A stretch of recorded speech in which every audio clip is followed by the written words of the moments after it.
We are live on YouTube. Good evening, everyone. This is a meeting of the Zoning and Land Use Committee. It is May 14th. I am Stephanie Simone Mahaney, the chair of the committee. And tonight we're going to be addressing a zoning change request for property at 464 Ovington Avenue, which is part of the Special Bay Ridge District. We have one of the property owners, Isa Masood, also a CB10 board member, and his attorney, Richard Lobel. And Richard, if you would please, could you introduce your team? Sure, happy to do so. So thank you, Chair. Richard Lobel, Sheldon Lobel, PC. You've already mentioned Isa, who's the applicant.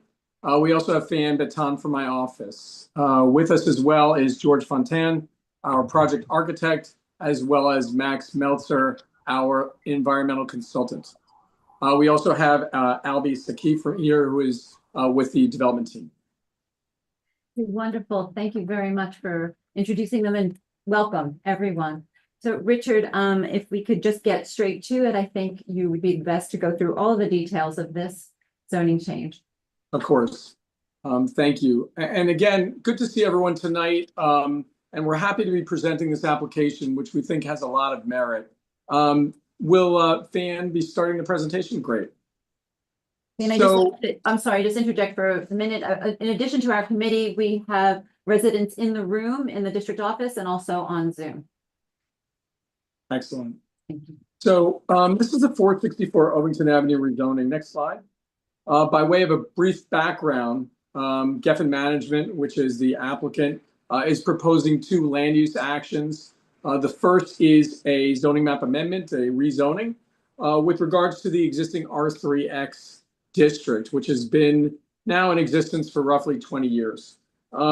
It's also, of course, within the Bay Ridge Special District. And so the rezoning would allow for an R6A district, which would provide for bulk, much like some of the surrounding buildings, and we'll go over the maps and photos to demonstrate that. And this would primarily involve portions of several lots, but really the development site and the two lots next to the development site, which, as Max can talk about later, are not really at issue in terms of adding additional development. So really, this is about Isa's site, which would be developed under the proposed rezoning. If successful, if the rezoning was approved, this would allow for a new 8-story plus cellar building at the site with roughly 36,000 square feet of floor area.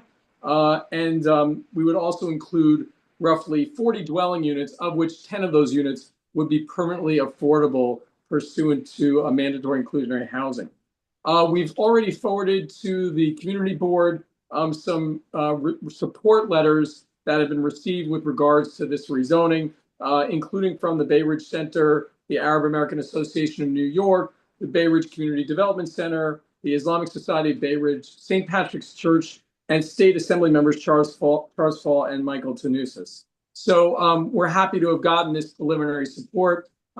Isa has basically gone to these entities, and some of which represent local and nearby institutions, and they have overwhelmingly said that they really want to see this site and this rezoning.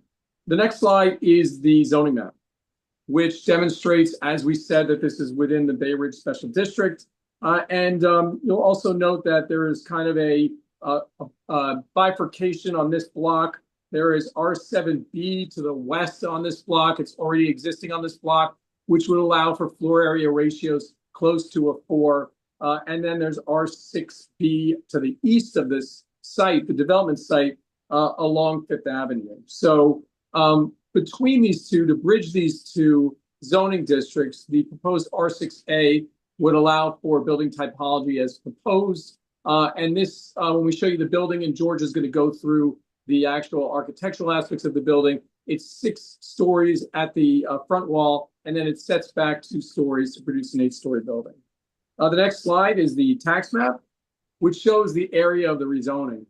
So you can see those 3 primary sites that are highlighted within the dotted lines, including the red highlighted site, that's Isa's site. The site to the left, as you're looking at the map, which is an existing 6-story building, 5-story plus basement, which is already developed to a floor area ratio close to an R6A. It's roughly a 3.6. So again, development or redevelopment of that site would not really be an issue. To the east of the site or to the right is an existing residential building, multifamily building, roughly 16,000 square feet. And given the nature of the occupancy of that building, including some rent-regulated units, it's not proposed to be redeveloped as well. So this really is a focus on our site. You'd also just notice briefly that to the right, there's kind of a jog of the zoning district boundary line in order to even out the zoning map to provide an equal distance from Fifth Avenue. There's going to be these tiny portions of these 4 lots which are included. No development would really accrue to those because of the split lot zoning regulations. They would basically remain the same. And the split lot zoning regulations, if there's a significant portion of a lot which is rezoned, then they would be able to take advantage. As you can see here, it really amounts to, just a few square feet on each lot. The next slide is the area map, which we like to look to kind of talk about the appropriateness of the rezoning. So again, you have Fifth Avenue to the east, and this is a major thoroughfare in the area, a wide street at 80 feet, and the proposed rezoning would take place within 150 to 200 feet of Fifth Avenue. So, as far as frontage is concerned, while we front on a 60-foot wide street, we are fairly easily accessible to Fifth Avenue, of course, which has building typologies which go from 3 to 6 stories and include many commercial uses, well able to accommodate any proposed residential units. And I'd further note that to the west, you can see an R7B district, as well as the subway along 4th Avenue, of course, along Bay Ridge and 4th Avenue, the subway station being within a block of this property.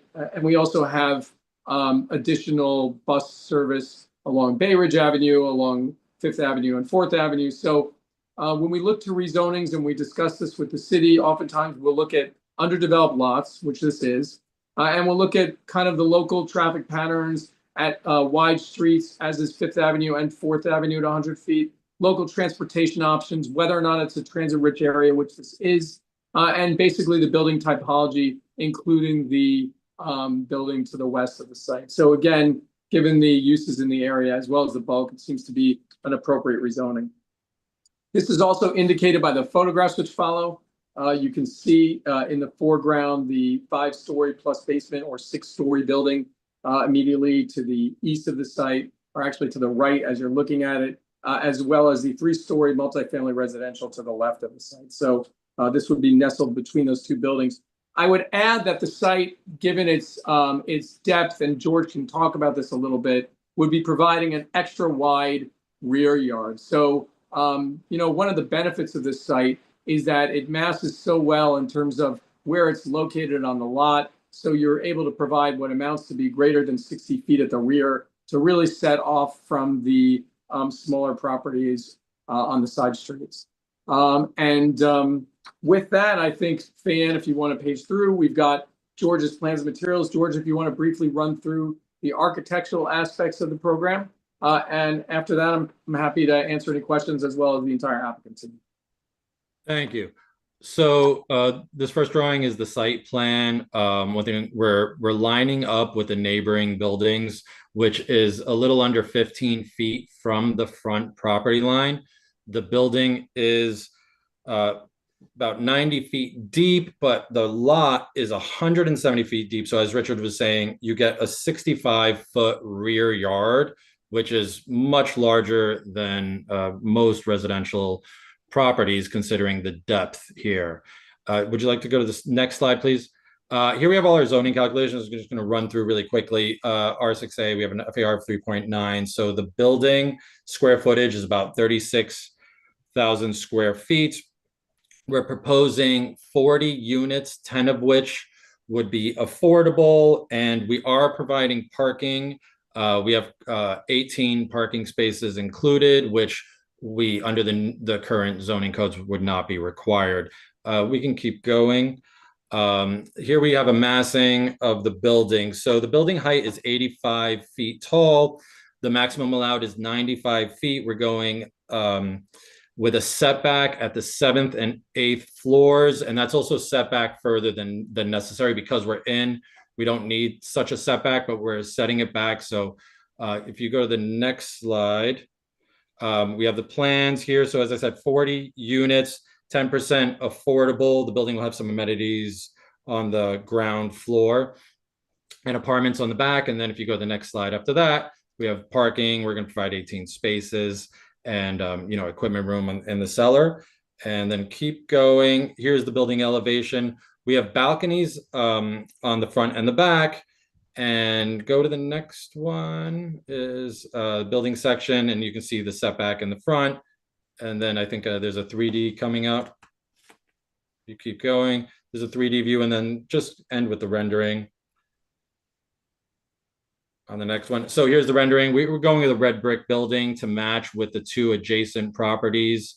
And you can see the massing. We have some lot line windows.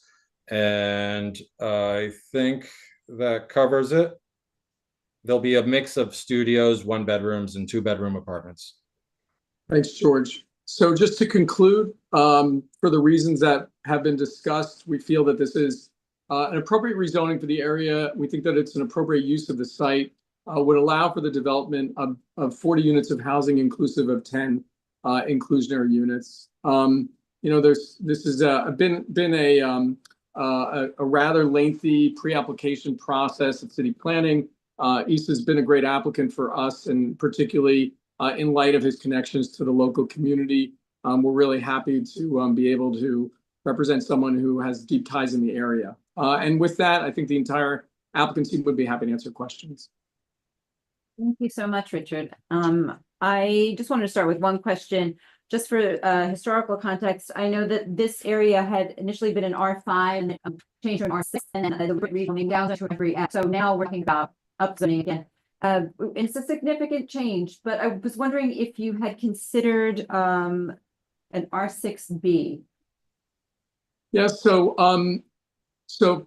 the R6 that had been subject of the rezoning was kind of a controlled R6. It was Bay Ridge Special District. There were limitations in terms of bulk and such. So the R3X, they really kind of that district wasn't available initially, but was available in 2005 during the Bay Ridge Special District rezoning. So now, yes, there's obviously a change in terms of additional bulk. The R6B here would produce a much smaller building typology, as well as a lower building and a lot less FAR. So you'd be looking at something much like an R5 in terms of bulk. An R5 on a qualifying site right now would produce a 2, and an R6B would produce roughly 2.2 to 2.4. So, I think in the intervening 60 years or so, there's been certain judgments in terms of what's appropriate. And I think that after discussions with Issa and with the city, in order to develop the building and really develop something that's meaningful and would be able to, operate efficiently, that's kind of why the R6A was chosen. They also discussed with us, and as we kind of pointed upon, the R6B would be inappropriate in light of the next door building. That building at a 3.6 or greater FAR is already at an R6A bulk. So when we're extending the district boundary, if we were extending to cover that building, which is kind of one of the goals of the rezoning and rezonings generally, to allow for non-complying buildings to become complying, that building would not even become complying in the R6B. So I think those things from a judgment standpoint was why we chose the R6A over the R6B. Thank you very much for that explanation. I'd like to open it now to the committee for questions or comments. Oh, Steve? Yes. 2 questions together. One of them seems pretty easy. What are the amenities that you think can be put on the first floor? And not just the ones you're planning, but what amenities could be put there in the future? And the second one is, would you please explain why this is a rezoning as opposed to a variance? Sure. I'm going to start just with the variance question, which is one that we get a lot. The property is 9,000 square feet. It's a rectangular property.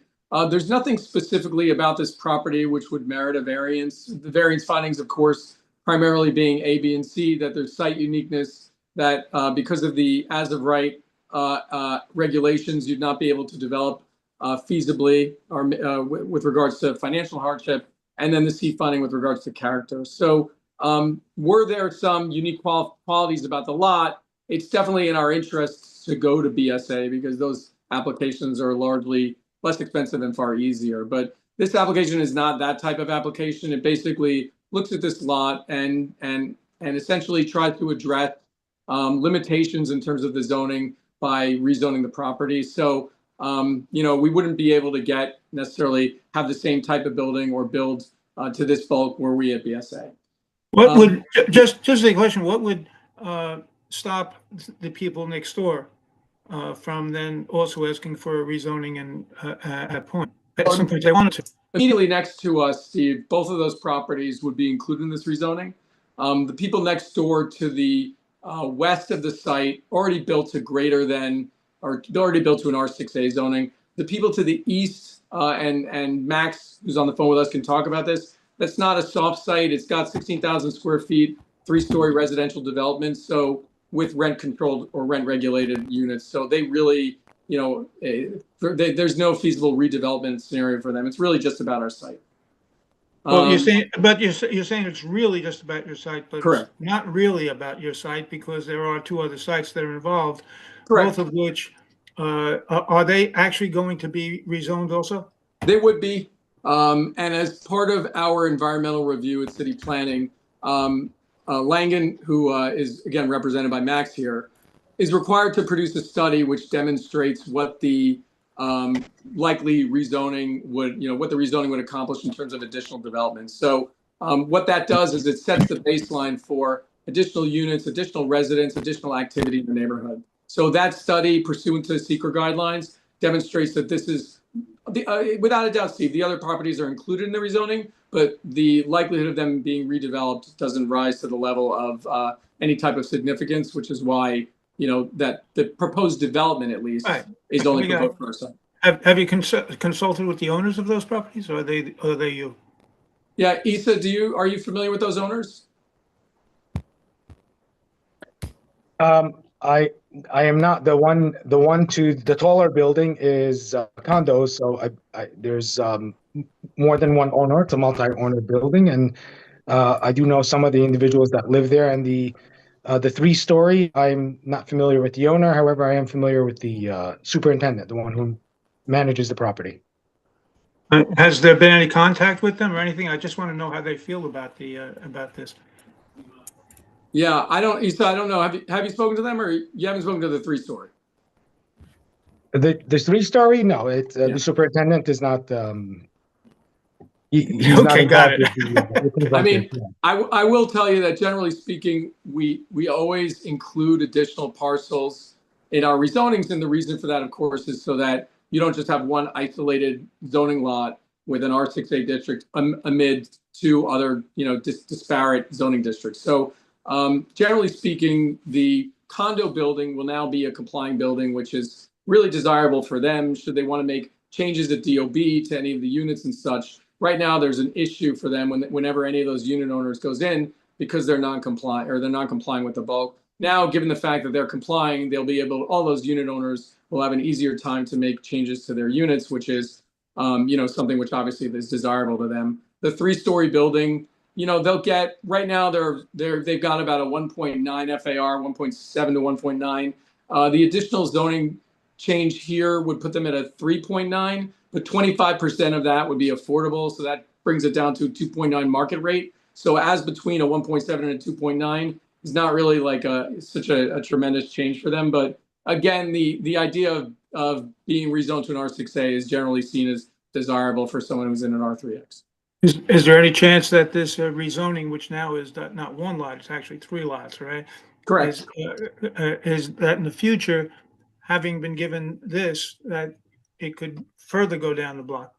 So, Steve, anytime anyone would come back to the community board, there would be obviously ULURP hearings and an application. And there were discussions with city planning, as there always are, in terms of the extent of the zoning district boundary, whether or not additional lots should be included. And so part of the land use rationale of this rezoning is that it made sense to include and to go up through the condo building because of their existing overbuilt condition. it did not necessarily make sense to go further than that. So I could tell you that as far as 2025, that didn't make any sense, and the Department of City Planning supported that position. Okay, and then the other question that I had for you was the amenities on the ground floor. Sure. Yes. So George, you want to talk about the building amenities? Oh, yeah. So on the ground floor, we're putting 2 apartments on the back of the building, but we're not putting apartments on the front at the street. So at the front, we have an amenity space that we're proposing a gym for the tenants. Okay. And then in the middle of the building, on the first floor, there's a very generous mail room. But at the front, it's a gym. Okay, thank you. Thank you. Doris? Doris, you're on mute. I got you. Thank you. Okay. If I understood correctly, you said it'd be a combination of 1-bedrooms and studios.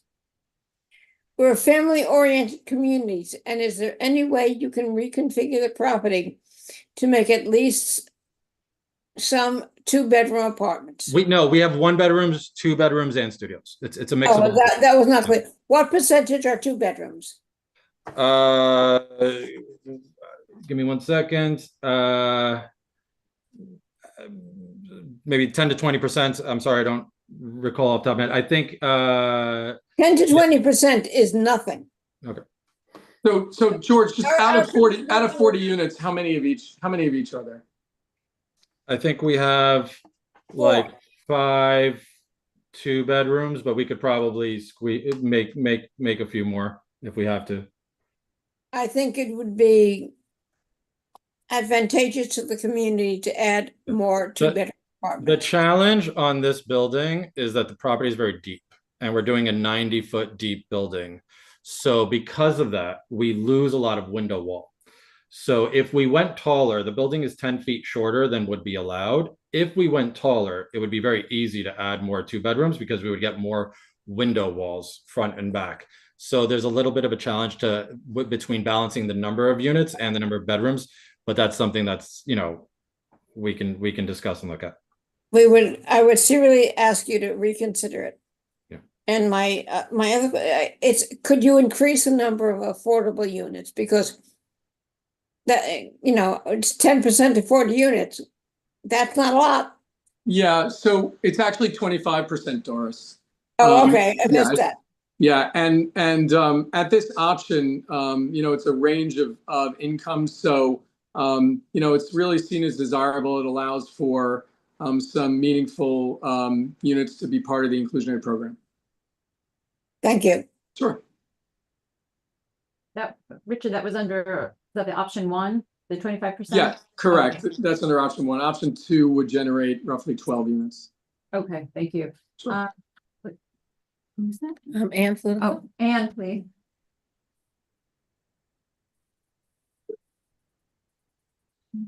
Anne, we can't hear you for some reason. Oh, you're on mute. Oh, there you are. Now you're off mute. Oh, but we still can't hear you.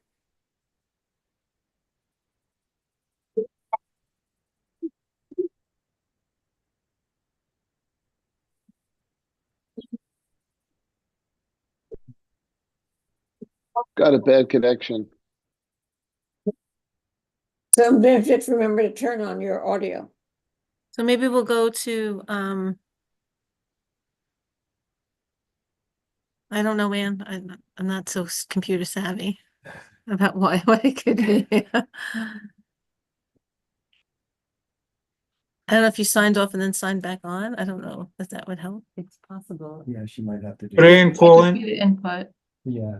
Yeah. The audio, she may have. to And if set you don't mind, if you log out and then log back in, well, we'll still be here. We'll still be here. We'll go to Carmelo, and then I'll also send you the call-in number.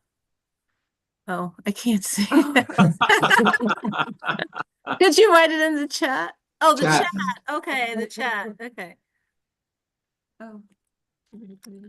Okay. There's nothing in the chat. about- No, it's with regard. Oh, yeah. No, that's not her. So you could write it in the chat and do you want to go to Carmelo? Yes, let's You want to go. do the online people first? Yeah, if you don't mind, Ralph. Yeah. Okay, Carmelo, we'll go to you next and then, Hi, how are you? Thanks for presenting today. I live around a corner from this proposed development. I don't have a problem with the concepts and the size of the building. What I still have a problem with is what Steve asked, is the two buildings that are going to be included in this proposed zoning change, have they been notified? And will they be notified? Now they're required to be notified because I think they damn well should be. If you're going to rezone my house, I should know. Or I don't live there, but that's my point. Right. Sure. That's all I have to say. Thanks. Okay. yeah, following up on that, for those buildings next door, are they aware of whatever, light obstruction or air, space? That would be a consideration for the owners of those two buildings and the tenants of those buildings. Sure.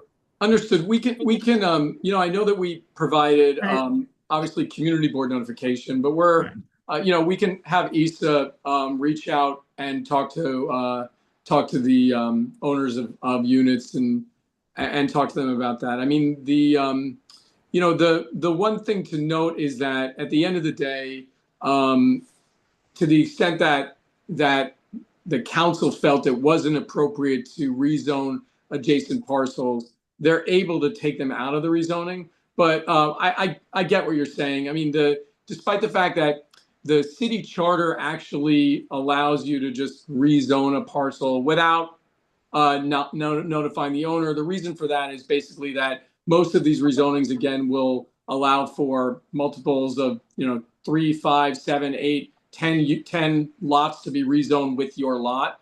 And so the charter recognizes that it doesn't want to have to it doesn't want owners to have to notify in all those positions. So you're allowed to actually rezone a parcel you don't own for that reason. But having said that, Issa, if it's okay with you, we would just have you reach out to those people and let them know and see what they say.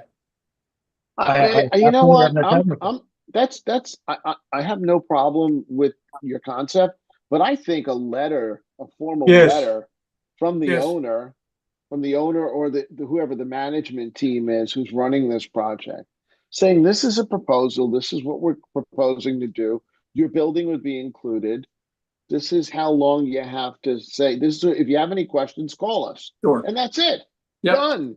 Understood. Agree. You don't need to bother him to go reach out to tenants. Sure. It goes to the building management and you're done.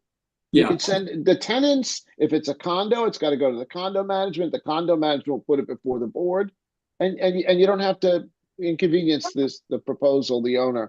We can to do go that. knock on people's door. We can do- definitely do that. Yes. Yeah. Okay. Yeah. Great. I'm in agreement. Thank you. I think Anne's Thank you, gentlemen. chat is in the chat. Okay, I'm sorry, Anne's in the chat. Yes, I see it just popped up. So Richard, Ann asked, what is the setback at the top? And please show us more photos up and down the block. The Okay. setback is 15 feet.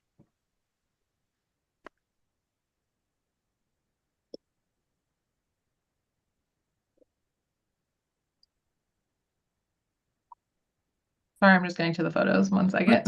So 7th and 8th stories are set back 15 feet, and fans. As you can see, the setback over here, just compared to the adjacent building. And I'm scrolling back to some of the photos. 1 moment.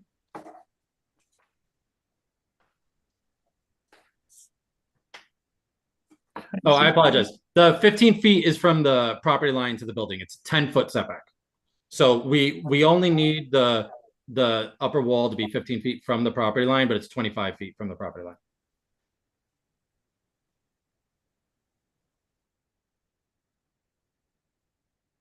Oh, wow.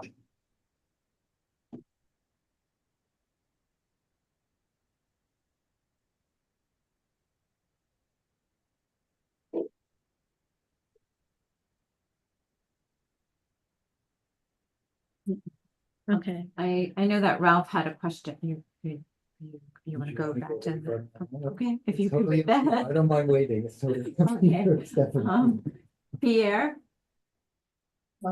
Now that I've seen these pictures, it seems that the building to the east doesn't have windows onto the lot, but the building to the west clearly does. There are even terraces. So I don't think they're going to be all that excited about this, but they certainly should be notified and maybe appear before the board, given a chance to state their objection to this. Because if my window was going to be blocked by a new building that wasn't there, I would certainly object. That was part of my point earlier. It was to notify not only about the zoning changes, Yeah. buildings would be affected by the change, but that the residents who are living there would be affected by the bulk of this building. So, okay. Hear anything else or? Okay, thank you. Barbara? That was my question as well. Are there windows on the sides of the building? Barbara, you're breaking up a bit. Could you please repeat yourself? Are there windows on the sides of the building? The one building does not, it does. It Both does, do? Oh, yeah. they do. If we're allowed to speak. we Oh, can answer some of Well, these you confirmed that. Okay, Thank you. that's it, yeah. And from the photo, I couldn't tell actually. Right. Okay. Yes, it's been confirmed. There are windows. Anything else, Barbara? No, that's good. Okay. Fine. Ibrahim. Abraham? Yeah, hi.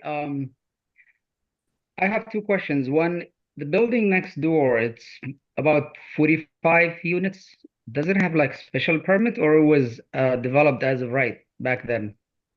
I'm just comparing, the proposed site is not gonna break the integrity because we have this existing building. But does it have a special permit or no? Do you have an idea? Yeah, it's a 1950s building, so that would predate the zoning resolution. So I'm assuming it's grandfathered in terms of bulk. All right, second question, any green on the front of your proposed building? Because you have a long backyard.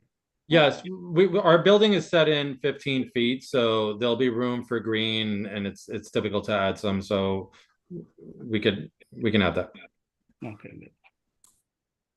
Van, can you just put up the adjacent buildings, the photograph again?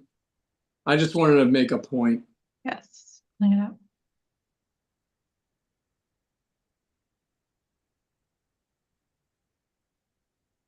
Yeah, so just to look at the layout of the buildings, because I just did want to be clear on this. The 6-story building or 5-story plus basement does not have windows, and so as was mentioned, it's not as much of a concern. The 3-story building does have windows and terraces, but I would just note that to the extent that the site was just developed under current zoning, to a 3-story or 3.5-story building, the same bulk would affect those windows as well, and that you would have a building on the lot line facing that side. So it just, obviously, again, we're happy to reach out and we will, but it just kind of mitigates the impact a little bit because regardless of whether or not it was developed under a rezoning or not, those windows would be affected by in any event. Yeah, and the 3-story building has a side yard. It's not built to the property. Correct. Yeah. Right. Our understanding from residents in the room is that that taller building does have side windows. And it's kind of like a cutout. You could see it from. Further back. Like a window well. That's the lot with the building our building next to it. I can point to the windows. Do you have a photo with the site with the building, the proposed site with the taller building? But they have setback in the back. They have Right setback. here. Plan view, the plan view. So if you look at the picture at the bottom, there is a setback off the building. This building is not built straight, has windows internally. If you could see them at the corner of the green roof, yes, Keep going. which are not lot line windows. So, yeah, this whole section here is a cutout. And Oh, this I unit understand. has Okay. windows facing this way, I already do a Google this search. way. Okay. This Oh, unit gotcha. is facing west Got it. and north. And then there's also the small windows on the outside as well. Now I see. But there are also windows on the side further back. They're in the further back, yes. So that's a consideration. Yeah, that just to note that adjacent 6-story also extends to within 12 feet of the rear lot line, so it goes way back. Whereas ours is going to stop 65 feet short. So there's about 50 feet of that building, which is is just still going to be free and clear to the side. But some of those windows will be obstructed, or some of the site. In the small portion where they do have windows and our building exists, then yeah. Offset from the lot line, but yes. Okay. Understood. Ralph. First of all, I just want to say that I think it's a very thorough and very well done presentation. So thank you. Congratulations on that. I did have a couple of questions, if you could bear with me. The first one was you talked about a backyard, and are the residents in the building able to use the backyard, or is that for the parking? It was a little unclear on the site plan. We're not proposing parking in the backyard at this time, so it would be open space. And the open space is available to all the tenants in the building? But what would the backyard be used for? Yeah, Isa, I Yes. believe the backyard would be for everybody. It'll be open space available for the tenants of the building. Yeah, they could have some seating or something. Yeah. Everyone has access to that open space. Sorry? Everyone has access to the open space in the back. The residents of the building will. Yeah. Okay, great. I'm just wondering if you can show us or tell us what the building would look like or how tall it would be without the zoning change? Because I'm concerned about the height of the building, and it's pretty tall and it's larger than anything in the area. And I'm just wondering if that's going to trigger other rezoning changes throughout the neighborhood. Sure. So the existing R3X would allow a 35-foot tall building. The proposal right now is for an 8-story building, so it exceeds that height by about 5 stories. The height would go to 6 stories at the front wall, and then would set back to 2 stories. Fan, you could probably just kind of show a little bit of a diagram, maybe the yellow one showing it in yellow. Yeah. The adjacent building that is 6 stories goes to 55 feet tall. So our building at 65 feet at the front wall is kind of lines up with that adjacent building and then sets back for the additional 2 stories. Yeah, I appreciate the setback because I think it works, but I'm just wondering, is there a way to reduce the height at all? 8 stories is pretty tall for this neighborhood. Yeah, I guess, I think, George, we probably could take a look at that. I think it's probably something we've looked at already, but George, do you want to speak to that? Sure. This lot, because of its depth, gives us a little bit of a challenge because you can make the building deeper, but when you make a building too deep, this is even 90 feet for a residential building is pretty deep. That's like the depth of commercial buildings. So actually, if we went taller, it would be better. As an architect, I'd rather go taller because we would be able to add more units and have a more a different floor plate there. But by reducing the floors, we lose windows front and back, right? So this becomes a big challenge because we need the front and back windows for light and air for bedrooms and living rooms. The windows on the sides, we are providing some lot line windows. Those do not count for bedrooms or living rooms. So if I were to make the building deeper, I would lose bedrooms and living rooms, and I could add the maximum allowable. There's limitations on lot line windows. I could add the maximum allowable, but we would not be able to use those for any legal bedrooms. So it's a little bit of a challenge to make the building shorter and have a decent unit count. Yeah, so if you went shorter, we would have to lose units. We wouldn't be able to. You wouldn't be able to balance it. Yeah, I guess that's my question is, if you make the building shorter, then it doesn't become viable? The entire- Exactly. It's very challenging. Or if you make it shorter, for example, you know, we could reduce to smaller units, but then you're going to have studios and one bedrooms only, or a ton of studios. It would be less viable a project. It would be much more challenging to reduce the height. It ends up with what the unit count is. George, Ann asked if you could increase the setback at the top. That was another question that I was gonna ask. Push that back so it's not as visible from the street. Yeah, I believe we could make that work and keep the same unit count. The units on the top floor would then would be shallower. They would be a little smaller. So I'd have to lay it out, and see how they fall. But if we'll look at adding another 5 feet. I mean, if I can interject that, George, if we were to, I mean, technically we're at 25 feet From the setback property line, yeah. from the property line. So you have 15 feet in the front, and then we are set back another 10 additional feet. So the visibility of those units is very minimal at best. Yeah. And we could probably demonstrate that through materials. Yeah. Correct. Thank you.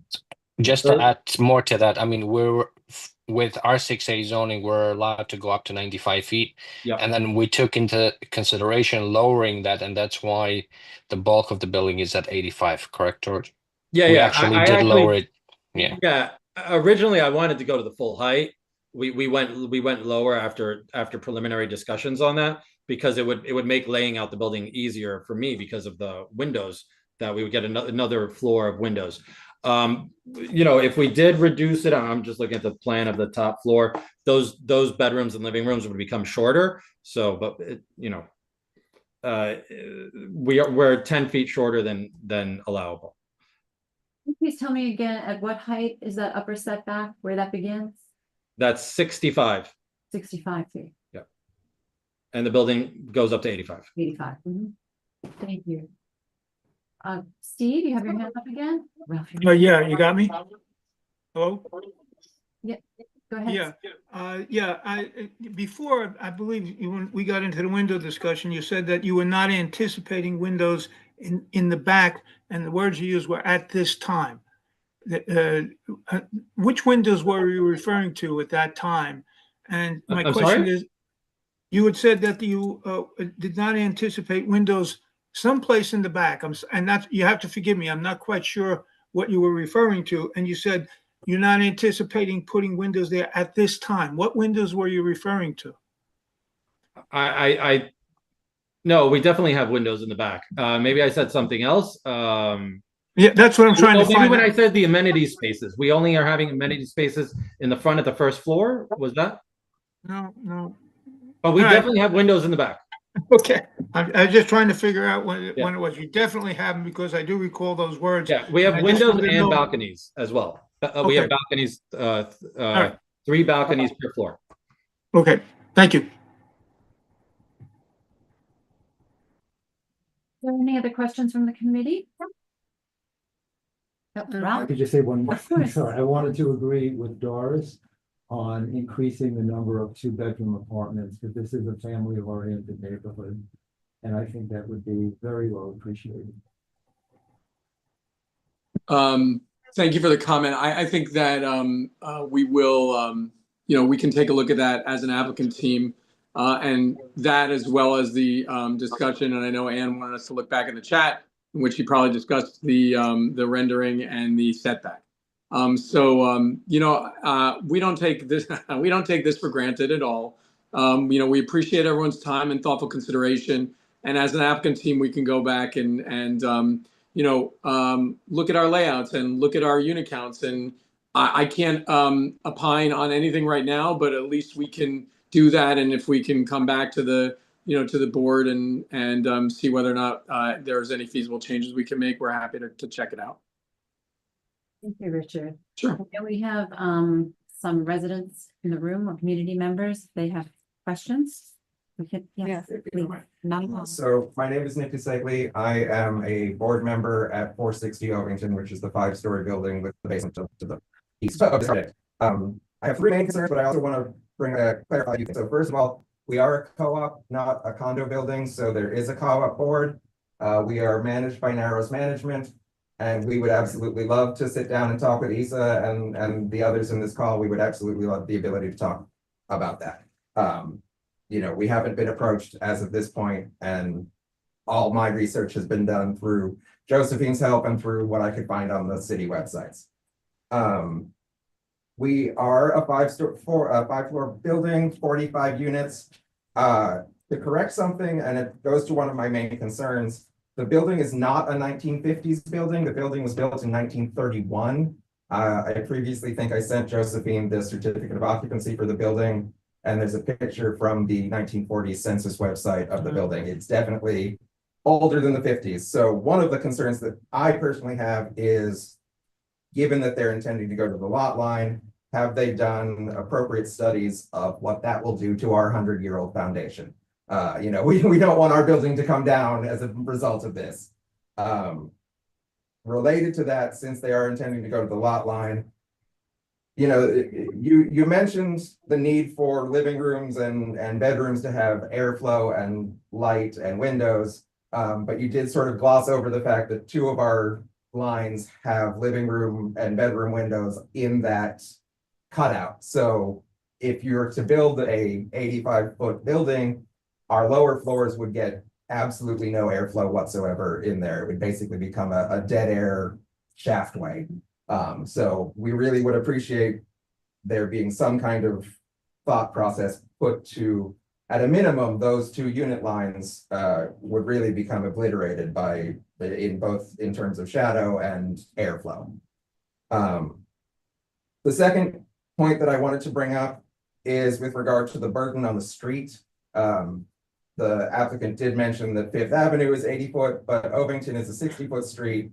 And as I'm sure the committee knows, we have 2 elementary schools, an elementary school annex, and the new high school, which is still going forward despite the board we appreciated you trying to stop that, but it didn't happen. So, you know, and as you know, that high school is going to have District 75, which will require extensive busing. So that burden of an extra very large building plus the construction time, it's going to be basically a parking lot on that street, particularly in the morning and in the late afternoon. And then the third point that I wanted to make, and some of the others here have pointed to that, while the applicant is intending to just focus on the 3 lots, you know, I'm concerned about the floodgates on this. Ovington Avenue between 3rd Avenue and 6th Avenue has 4 open lots at the moment, all of which would surely love to have a 9-story building put in. And directly across the street from our building at 460 Ovington are 4 similarly sized 2-story houses, much like the house that's currently on that lot. I guarantee that as soon as they see that lot being turned into a 9-story building, that every one of those owners is going to come around and say, we want one too. So, you know, the concern is not, while yes, ideally for this 1 unit, that's what we're talking about, but the ramifications for the street as a whole, for the neighborhood as a whole, you know, yes, you'll have to do this process for other units, but you're going to set a precedent that it's okay on that bit. And I think that's pretty much everything that I wanted to say. So again, we aren't opposed to there being development. It is a dead lot at the moment. I know Isa has done huge amounts for the community. We would love to sit down and talk about it, but we do have some serious concerns just for the integrity of our building, the integrity of the neighborhood, and just the extreme burden that's going to end up on Ovington Avenue. Thank you. Yeah, thank you. May I just respond briefly? Yes, please do. Thank you. So first of all, thank you for the comments and for coming to the meeting. The 1950 estimation was on the city Zola website. So thank you for the additional information with regard to the building. With regards to that, and George may be able to speak a little bit more directly to that, in addition to typical protections which would accrue to that building. So, you know, you would have a civil action against ISA and this lodge should they damage your building. There's definitely construction measures that can be taken where you're going to protect the foundations of the adjacent building. And, you know, I think, you know, George can kind of like speak to that a little bit, and I'm sure that's something that we'd be happy to talk to you about further. And to the third point, Issa, you know, while I'm not speaking for him, I'm pretty sure would tell you that he's happy to sit down as would be expected and as has been suggested by the committee anyway. You know, I'll talk to you just briefly because we do a lot of rezonings in the city generally and in Brooklyn, and I've been before this board many times. And there are facts and circumstances around each rezoning. And you know, city planning has an interest in terms of creating residential units and creating affordable units.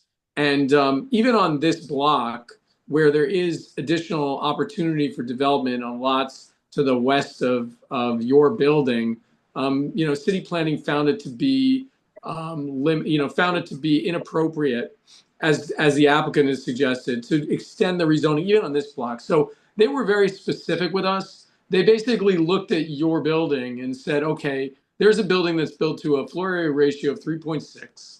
It's in a district which does not permit that zoning.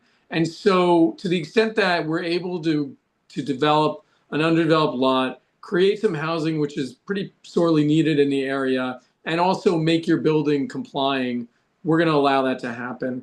I don't think in these other cases where you have small buildings, no overdeveloped or at least limited overdeveloped lots, that is necessarily going to be the same thing. And as you mentioned, anyone who has to do that is going to go through the same arduous multi-year process in order to accomplish that. So, you know, I appreciate, the discussion in terms of precedent, but I also, being in this business for a while, appreciate context. And here, the context supports this very limited rezoning, whereas I don't think it's generally supported in the area. But the bottom line is, I think coming from this, we do have your concerns as well as those of which have been expressed. And I think ISO would be happy to sit down and talk it out. Thank you, Richard. Of course. Anyone else in the room? Yes, please, go Just to ahead. piggyback slightly, my name is Shelley Hamilton. I'm also a resident 460 Ovington board member. I just want to fixate a little bit on the number. Why is it settled on a number of 40 units, 25% of them being, income restriction? I'm all for affordable housing. When I look at this chart and then we say we need 40 units, why is the development set on 40 units? Because to echo what Nick is saying, the encroachment on the building to the east is extreme. We will lose light, we will lose air. That's going to be very difficult. I don't think a letter is going to make anybody feel better about losing light and air. I understand our building is sort of the precedent to say, well, this building is there, but more isn't more. It doesn't mean we can replicate it. That law was put into place, I think, in the 1960s, which was after our development. So, I get the need to maximize space. I absolutely believe we need affordable housing, but I'm going to be candid. When I look at the pricing of these units, $2,600 for a studio apartment is not affordable housing. I don't think 10 units necessarily makes up for that huge disparity in the affordability of these buildings. So it's a couple things. Why does it have to be so big? Why does it have to be 40? Are these going to be competitively priced? And how do we ensure down the road that the affordable housing guarantee is being met? How can we guarantee, and I really love what Doris had to say, and that was, seconded by Ralph. This is a family community. If we're doing studios by the time it's built at $3,000 a unit, it just doesn't seem tenable to me to solve a housing problem. I just don't understand 40 units at this price. It's sure. So I'm kind of happy to address some of this, and Issa, you might want to weigh in towards the end. So first of all, in terms of guaranteeing the affordability, the guidelines in terms of affordability are set by zoning, and this building by law will not be able to be occupied and will not be able to obtain a certificate of occupancy unless there's a regulatory agreement executed by ISA and recorded against the property, which provides for those units, those affordable units, in perpetuity. So those basically exist for the life of the building. It used to be the case where applicants would come to the city planning, the council, and there'd be this ad hoc negotiation over, okay, you provide this number of units at this affordability. And that's no longer the case. It's now written in. Mandatory inclusionary housing was made part of the zoning resolution in 2016. And so, it's great. You got no choice in terms of providing the affordability. You have to provide the affordability. It's required by law and it's recorded against the property. And importantly, which I think is one of the benefits of the program, the affordable units are not just jammed down on the first floor and are studio apartments. The affordable units, in accordance with the program, mirror the unit sizes of the building. So in this case right now, they would include ones and twos and are required by law also to be located throughout the building. So you're really presented with an opportunity to provide some meaningful affordability and quality affordability throughout the building. And I think that's really important. With regards to the unit sizes and the number of units, I think the message is clear that in addition to our community conversations, we're going to take a look at those unit sizes and see what we can do in terms of combinations and whether or not we can bring those average unit sizes up. So, again, it's not an easy process. And again, we understand that this is a benefit to us and the opportunity to bring this application and to create something here, that's going to be hopefully looked at favorably by the community. But, in terms of at a minimum of the affordability and the units that are required, those are set by law. And there's, the applicants are not given any choice about that. They're administered and then they have to remain for the life of the building. And 25% is the minimum requirement. 25%. So there's 4 different options through the city. The 2 options which are selected primarily for 95% of projects are option 1 and option 2. Option 1 is 25% at 60% adjusted median income. Option 2 is 30% at 80% adjusted median income. Either of those options work. The community boards weigh in on what they want to see, and then the council member eventually is the one who makes the decision. There's also a deep affordability option, which is you're allowed to do 20% at 40% adjusted median income. Most of the time, if you're not seeking subsidies or subsidized units, people generally go to option 1 or option 2.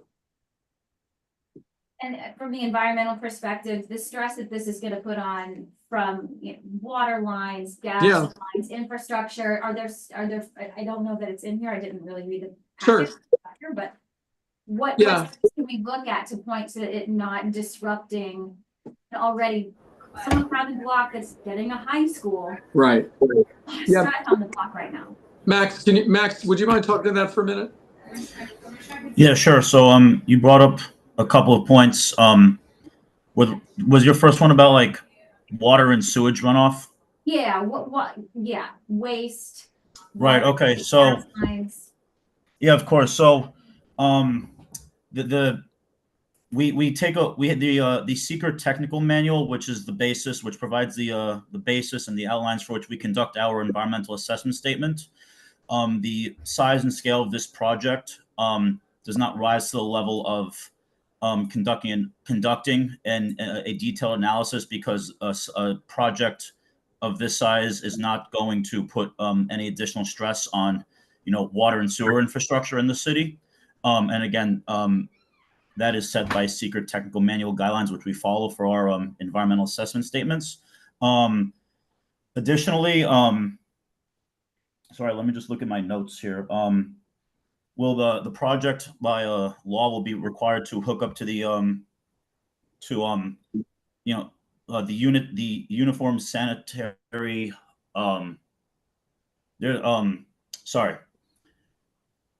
the uniform sanitary water runoff system in New York City, which will prevent overcrowding, prevent waste and stormwater from going into the same system. So the project will not have any sort of impact on existing infrastructure, and no significant upgrades to the existing infrastructure will be required as per the project. Does that answer your question about water and sewer? Yeah.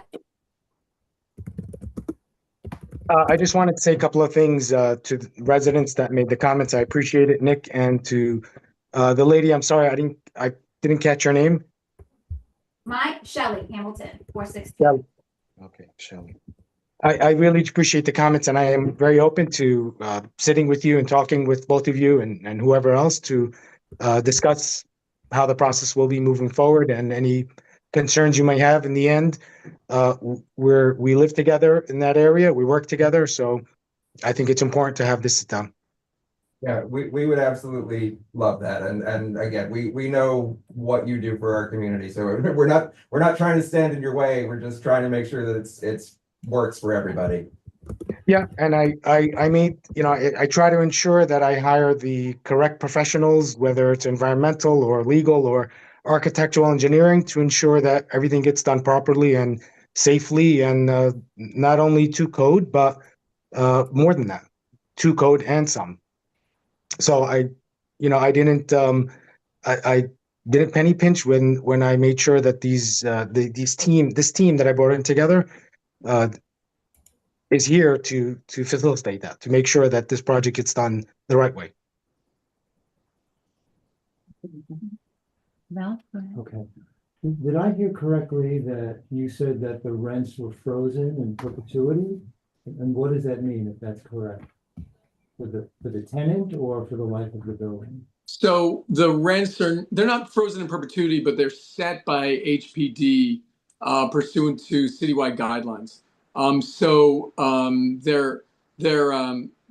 There's typical increases that are allowed under law, but they are basically, there's this adjusted median income figure, and then these rents are a percentage of that. So there's 60% of the adjusted median income, which is 60% of the median income of the city, and then the average rent here is at 60%, with 10% of the building being at 40% AMI. So you're really able to get some families in the area who will really be able to take advantage of the affordability. Thank you. Sure. Doris, you have your hand up again? Oh, Doris, you're on mute. Sorry. Thank you. It's not a zoning issue, but I really think with all the activity on this block, additional development of this size will put a major burden that is unfair to the existing residents on the block. But it's not a zoning issue, so. Understood. I don't see any more questions. Oh, Committee, but attendees, the yes. attendees who are online, just thank you. Yeah, Victoria, you should be, let's see. Victoria, you should be able to unmute now.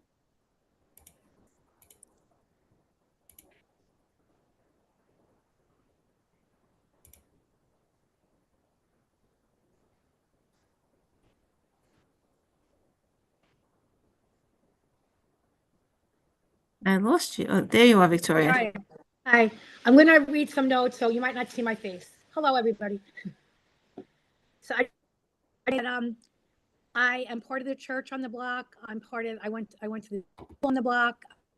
Have been along my own around the corner, and I'm concerned about quite a few things. One is that we spent a lot of time doing rezoning, and we crafted things out. This block, I don't know if people realize, is Overington Village. That's why you have the big lots and why you have so many beautiful homes. And, we're starting to tip the balance. I'm really concerned about, that's what Doris said, the activity on the block. I know a friend of mine lived on 72nd Street, and she just sold her house and moved because of the height and all the traffic. So I'm very much concerned about that. I did have a meeting last night with my board from our co-op. There's 86 units. We had no idea about this, but I know they were very, very upset about the high school. So I believe this is just going to get worse. There's a big issue on 4th Avenue in general with many projects, not just this block, that I would like to talk to the community board about another time. But I am concerned that we're negating all the zoning. The zoning we did carefully. I'm concerned that I don't think the front of the house, the building is set back for the other property, that it juts out, which I find very obnoxious. And I feel like this lot is not the right size for this type of building. It doesn't seem to fit. I feel like we have to change it so much to make it respect the residents. And I just want there to be a balance for the residents. I feel like we don't have that enough. Thank you. Thank you, Victoria. You're welcome. I don't see anyone else. If there's another attendee that would like to speak, you could use your raise hand function and we could call upon you. There was one more question in the chat with the high school being built across the street. What is being done for parking? 18 spots within the building will not cover a 40-unit building. Yeah, I think, George, we're providing for, what are we providing for required parking? Well, I think under the new regulations, we don't have to, but we were providing 25% of the market rate units. Would give you, sorry,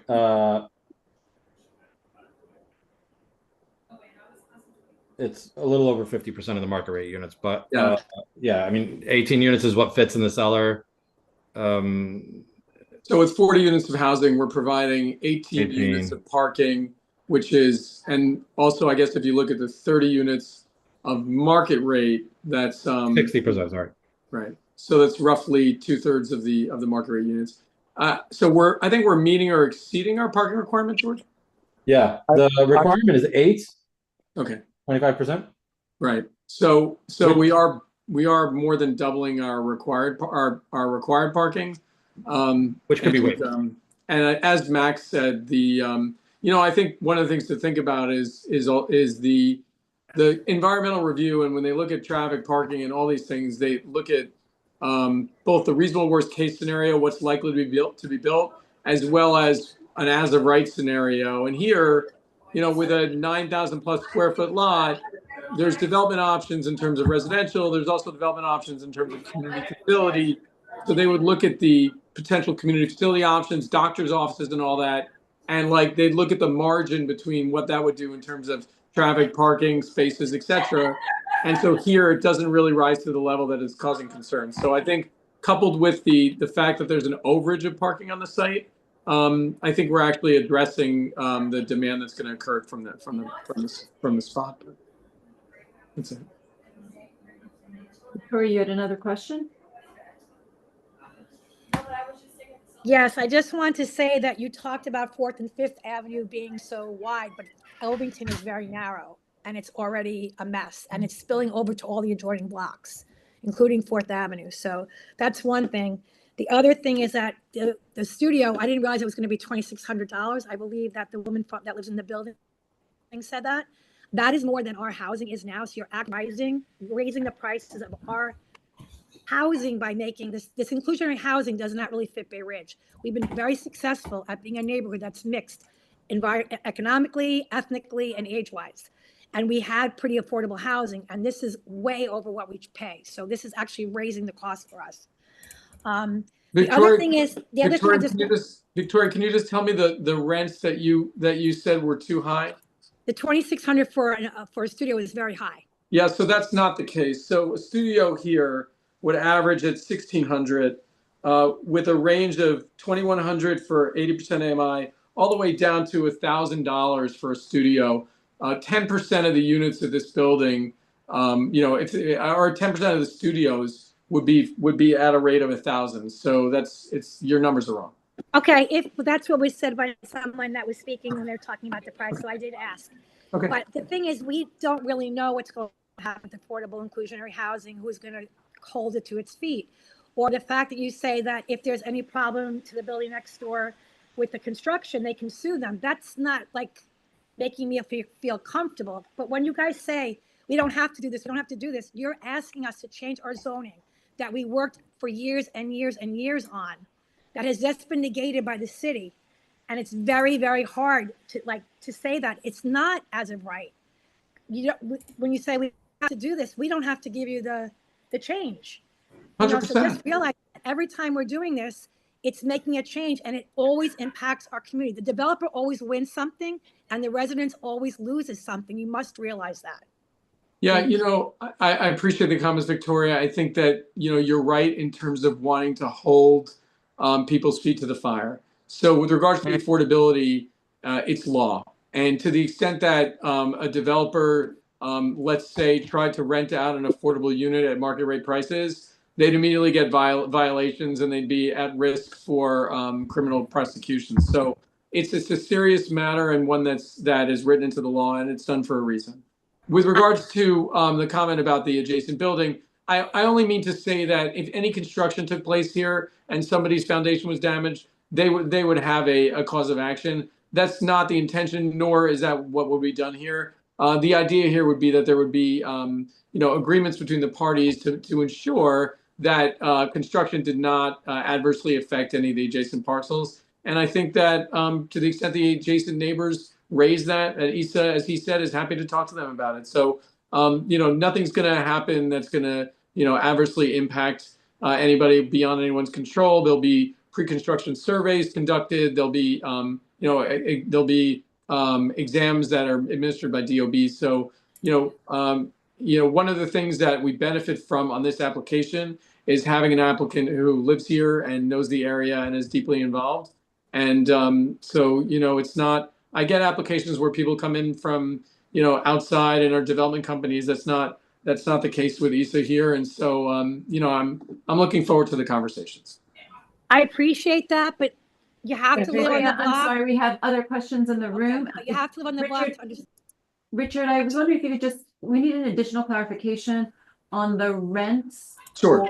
And I'd like Shelley to be able to ask it specifically. Sure. Victoria, I think you and I are aligned. I understand that the law of averages is working in the favor of showing what a reasonable price for a studio apartment is. But when I look at the non-income restricted pricing on these models, and this is 2025 pricing, this is almost $1,000 per studio, more than market. And when we talk about affordable housing, we're not just talking about people who qualify because of their annual income. We're talking about the general population of Bay Ridge. We want people to feel welcome here. This feels like a pricing model at almost $4,000 for a 2-bedroom apartment.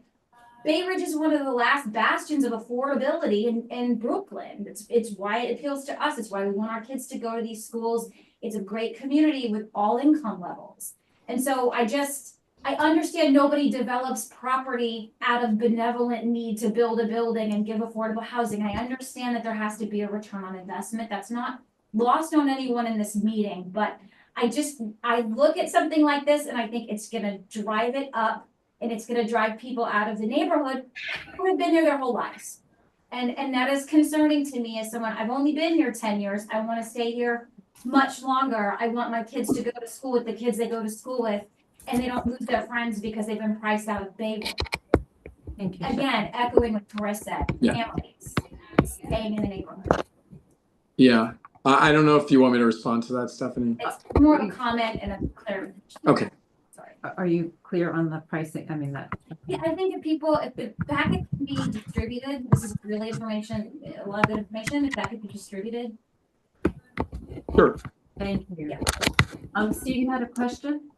It's a question for Issa. Issa, I want you to assume that the zoning that you're seeking is not approved. What would you build? It's a good question. I haven't thought of it. I would need to go back to the drawing board and look at my options. Okay, have you thought about that at all? Not necessarily, no. I would have assumed that would be somewhere in the general area of what I'm proposing.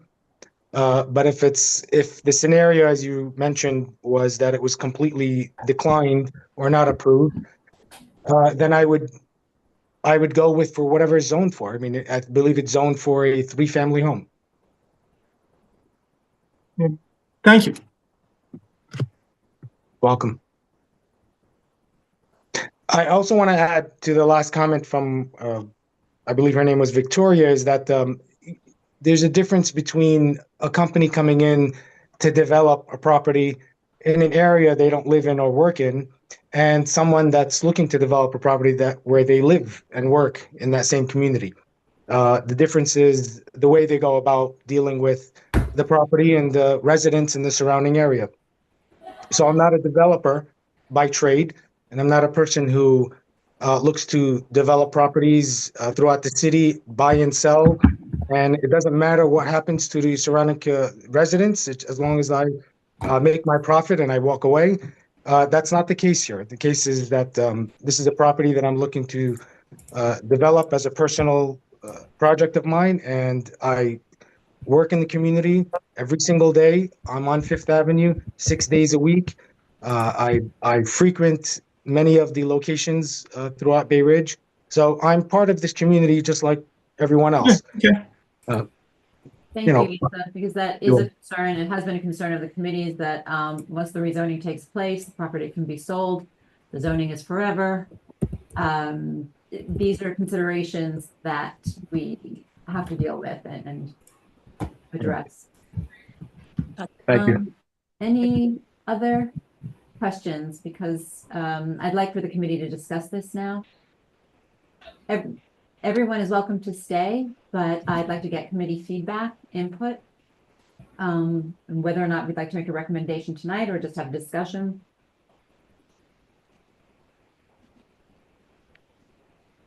No comment.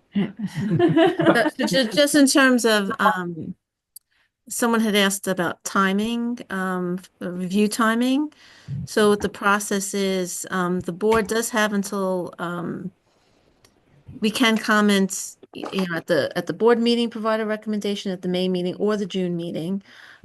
Just the way the timing fell on the notification to this application, we were able to schedule this meeting right now. I know there was a large number of questions, suggestions that were made. If the committee wanted to, you know, organize them or put them together, it's a short window from today until Monday's general board meeting.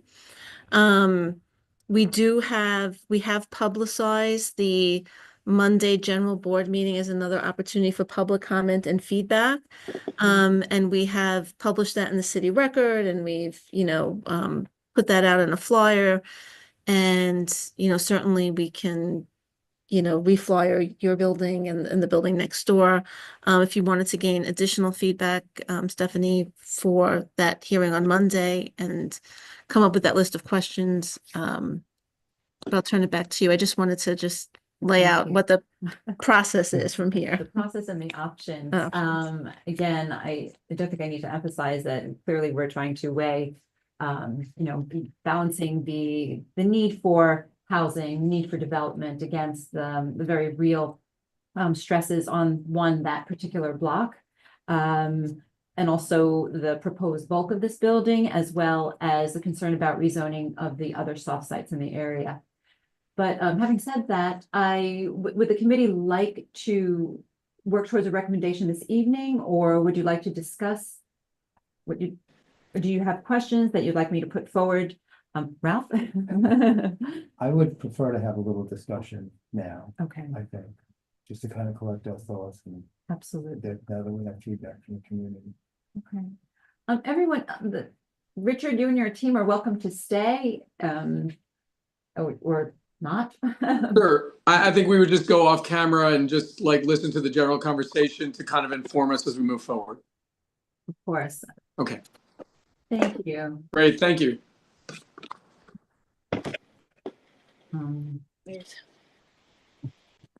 Would anyone like to begin or make a comment as to which way we should move or how to present this? I know I have a list of all of the requests, certainly. But are we moving in one direction or another, or you would like to have more information? Carmelo.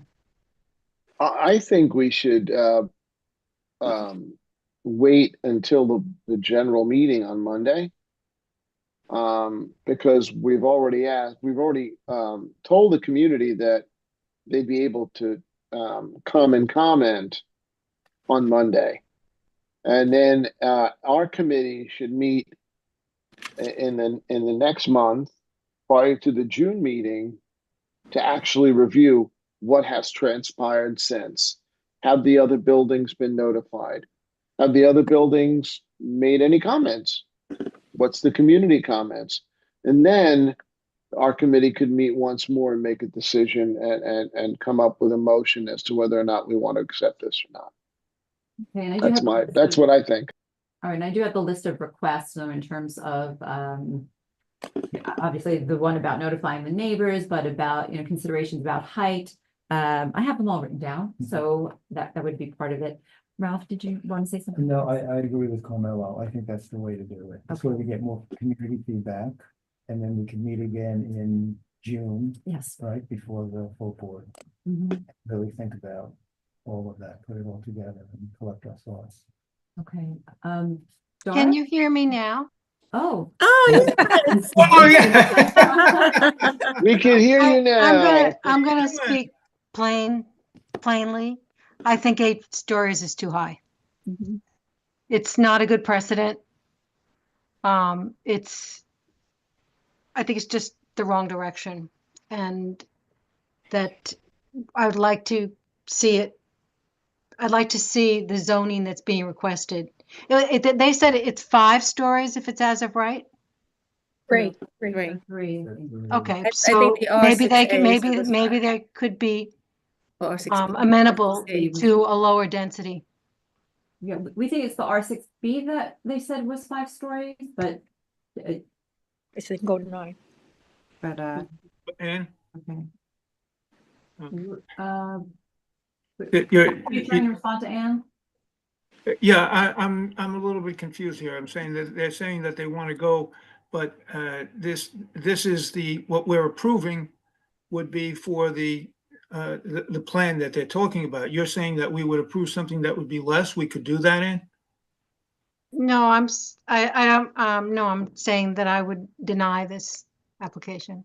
You would deny it outright. And At 8 stories, yes. I also have a concern that granting a zoning change as opposed to a variance, and I know that was discussed before, just with that kind of thing, it kind of opens it up for the entire community, looking at it slightly differently.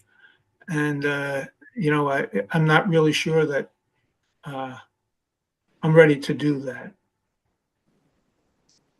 Thank you, Stu. I know, Doris, you had your hand up.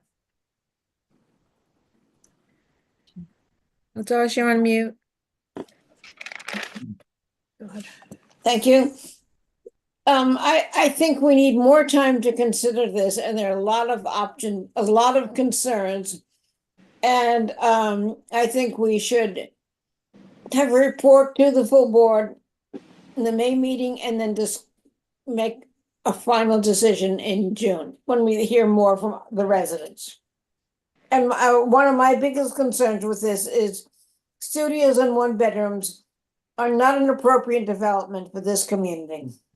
We need at least 1 bedroom, 2 bedrooms, and At 4,000.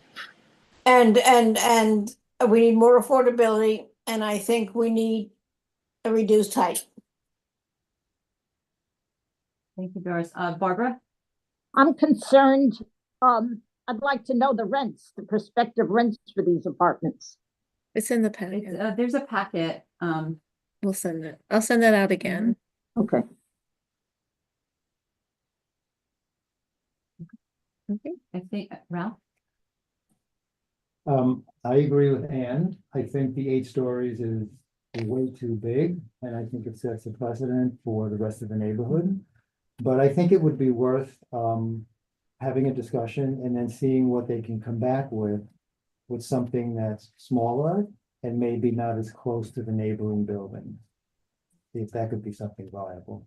Okay, so any requests then that we would like, or additional questions, those would have to be submitted, to Issa and Richard prior to, not the May meeting, but certainly before June, just to give us enough time to collect information and then reconvene. So in other words, I would love for you to email those to Josephine, and she will share them with me. And we'll put them together. Yes. Sounds great. Thanks. Anne?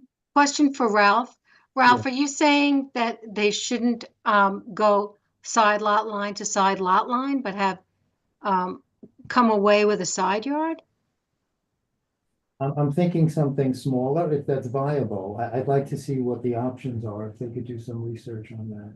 It would be great if it could be a little breathing room between the neighboring buildings. Yeah.